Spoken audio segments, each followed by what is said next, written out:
Hey y'all, John Joffrey here with Revent Builds in Austin, Texas. We're out at one of our projects in Terrytown, and today is pour day. And I am extremely excited after a month of rain. Of course, undoubtedly, anytime you want to pour, expect the worst weather for that month, and that's exactly what we've had. But today we finally squeezed it in. Let me tell you a little bit of what we got going on here. So I'm standing in the new slab portion of this structure.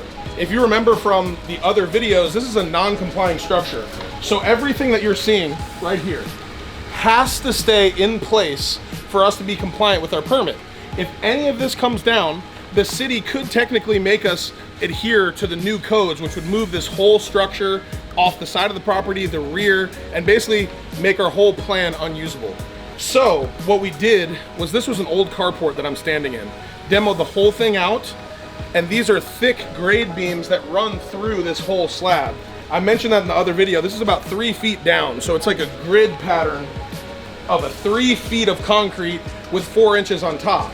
So now what we did is, remember, since that has to stay, we took the existing slab, we did a cap on top of it. So this rebar mat continues across the whole thing. So we're gonna have a nice even level surface throughout.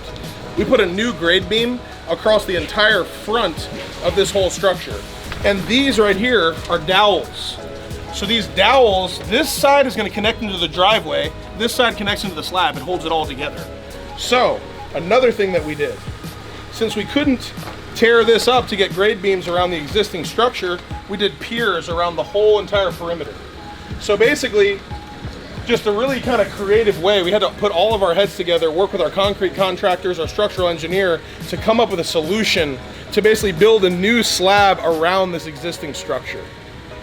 So just to fill you in a little on how this goes down, I feel like concrete, it seems like such a more complex process, but at the end of the day, you're ultimately just shooting mud into a hole.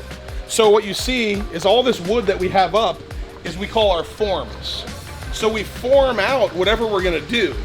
If you look down this way, our whole entire driveway is already formed out. So after they get done filling in our slab, we're gonna go ahead and pour the whole driveway. And basically, I mean, you're just filling up until we get our forms full, and then the finishers will come off, compact it, smooth it out, make the finished surface. So what we do is, there's a pump truck, in this case it's a pump trailer. The concrete truck will come, it'll just pour right into that pump truck, and it'll pump right through this hose. You can hear it right now. Just comes out that other end. So first off, let me introduce you to Edgar. He's one of our awesome concrete contractors. This guy busts his ass every day, him and all these other amazing guys out here. It's straightforward, but this is tough work. There's a lot of digging, there's a lot of sweat. I mean, these guys are out here busting their backs in the sun every day. So look, tell me, why do you guys have to put this thick rebar here, and then you use this in the driveway? That's because we got beams here, and sometimes the concrete is thicker than 4 inches. You know, whenever we get to the level, some parts can be like over 4 inches. Just to make sure that we don't get no cracks, we use rebar. So here in the driveway, you're supposed to use wire mesh, because if you use rebar, it might be too thick. It might get the rust off. Oh wow! In the future. So the rebar could even cause some cracks, or rust can come up. See, what I love is there's still so much human touch that goes into everything we do. I mean, you know, like I said, in theory, you're just pouring mud into a hole.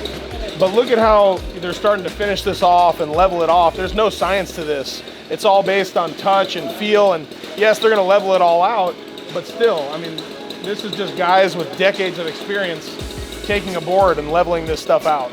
Right now, we're about halfway done with the pour. Our second truck just left, and for frame of reference, each truck holds about 10 yards of concrete. It roughly equates to about 1 ton per yard. So just for this slab that you're looking at right here with that little piece of the driveway, we've gone through 20 tons of concrete. And it's just hard to gauge. Like, these guys thought that maybe 30 yards could get the whole job done, but we're about to order another 20. So we're at least 10 more than what we thought. So right now we're just waiting for that other truck to come. If it takes a little too long, we're gonna have to clean out all these lines and wash out the whole system. So I'm hoping we don't have to do that. Okay, so we're out here with Brandon. He's our pump operator for the day, and I thought it'd be cool, like, just to hear a little inside of like what his day's like and like the stuff that he looks out for. And so do you like this line of work, or? Yeah, I love it. And how long have you been doing it?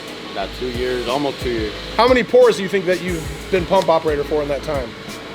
you had to guess? Probably an easy 1,000. 1,000. So this guy knows, he's probably forgotten more about concrete than I'll ever know. So like, what is the biggest thing like for you? Like, what is your main job here? Like, what if, keep the pump clean and operation. and what happens like, what happens if it gets dirty? Like, what's like worst case scenario? It could set up in my S tube, and I'll have to scrape it all out by hand. By hand? Yeah. So this, I mean, like 200, 300 feet sometimes. That whole thing can get clogged up, and you scrape it out by hand. The biggest job I've ever done was 1,000. Oh my God, 1,000 feet. Yeah, 1,000 feet. And that's like 32 or something like that. What's each piece? 25 feet sections. Oh my God.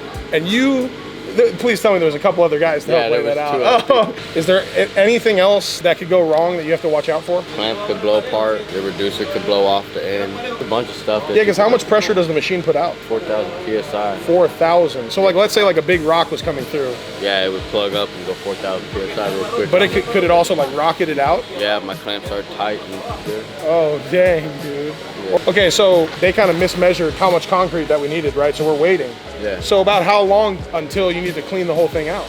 I got about an hour with a full hopper, but if I pump every now and again, I can kind of stretch it. Thank you for all your help, man. I appreciate it. Yeah, you seem like you're like really passionate about it and stuff too. Yeah, so. I love it. I get to see different things every day. Yeah, so, man. I mean, it's always interesting. Awesome, dude. Thank you. I appreciate that. No problem. Okay, so truck number 3 is officially here. That means we can continue getting all this out toward our driveway.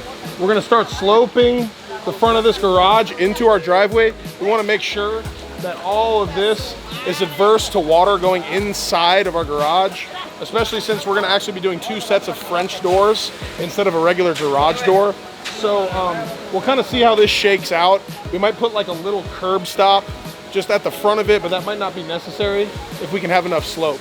So if you're wondering why our driveway isn't solid, why there's that void space down the middle, that's because in Austin for SF3 zoning, which is primarily, a large portion will be SF2 or SF3, we can have 45% impervious cover. So what that means is anything that grass can't grow through. So basically what we did is we left that middle space of the driveway out so that that whole center space, technically grass can grow through it. We put gravel in it, but then the city won't count that center portion. So on this lot, we're maxed out right at that 45% impervious cover. All right, guys, so that's a wrap on Pour Day. After about a month of rain, today was like Christmas. I'm extremely happy that we were able to get this in. We have some more rain coming next week, so just super excited to lay this concrete down. Our next step's gonna be framing, and that's gonna go fast. We have trusses already ready to go. We're gonna order our whole lumber package, and early next week, we should be able to start, so stay tuned.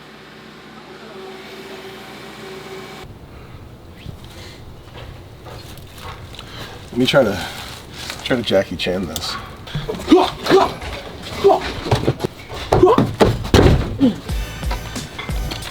Upstairs, we need that 2x6.